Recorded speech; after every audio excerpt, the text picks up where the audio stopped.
It's time for another Finance Friday with FirstOntario's Chief Risk Officer, Mark Perkins. Now, this morning we're talking about RDSPs, and we're going to start with a viewer question right off the top. Now, Thomas from Wainfleet asks, I was wondering if you could provide information and an overview of the Registered Disability Savings Plan, the process to start and open an account, investment advantages, limits, ages, taxable component, etc. So a lot to tackle here in this question, but Mark, please give us some more insight.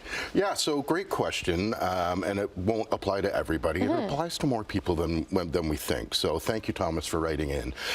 Registered Disability Savings Plan. So where do you start? It's a government program for registered products to enhance savings for the future. So how do you qualify? You have to start off with whether you qualify for a disability tax credit. And if you do, you can qualify to open a Registered Disability Savings Plan. Okay. So why that versus an RSP or a TFSA or the other programs the government has in place? And that is because of the government incentives. So within an RDSP, you have the Canadian Savings Plan grant and the Canadian Disability Savings Plan bond. They're based on your income, but the government will actually contribute under the bond directly into your RDSP.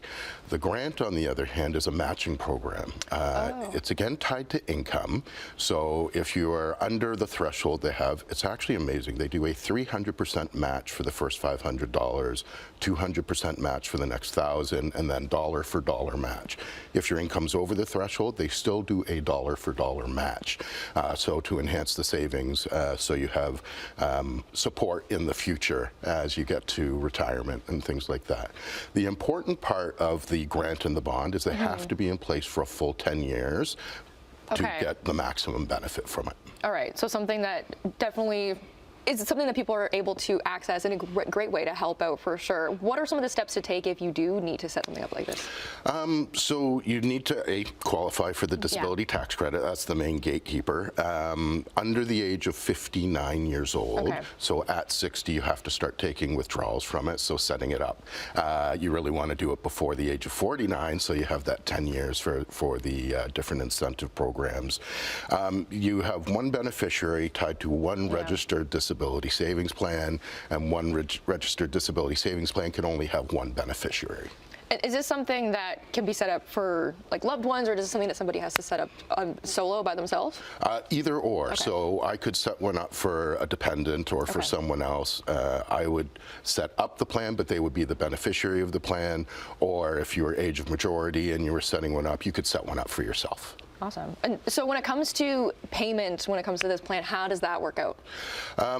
Yeah, great question. So there's two things. It's called the Disability Assistance Payment or the Lifetime Disability Assistance Payment. So you can take a lump sum or you can do kind of annuity. So the lifetime one gives you an annual withdrawal from your plan. It's based on a formula that the government has, same as a LIF or a RIF, anything like that. But the big thing you got to worry about is taxes.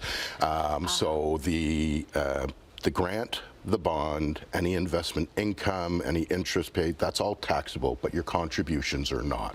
So if you take a lump sum and you have an outstanding balance, the lifetime contribution maximum is $200,000. So it could be a pretty significant tax hit.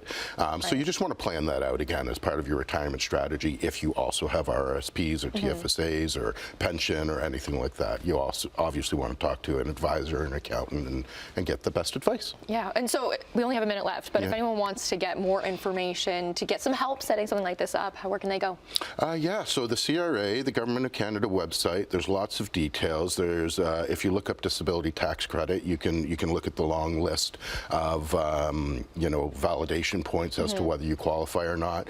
And then a lot of financial institutions will offer this product, so there's always more information from them as well. Great. Mark, thank you so much for shedding some light on this important question. Thank you for Thomas for asking this question. If you have any finance questions for Mark or call in, email financefriday@firstontario.com. And if your question or topic is covered on air, you'll receive a gift card from First Ontario Credit Union.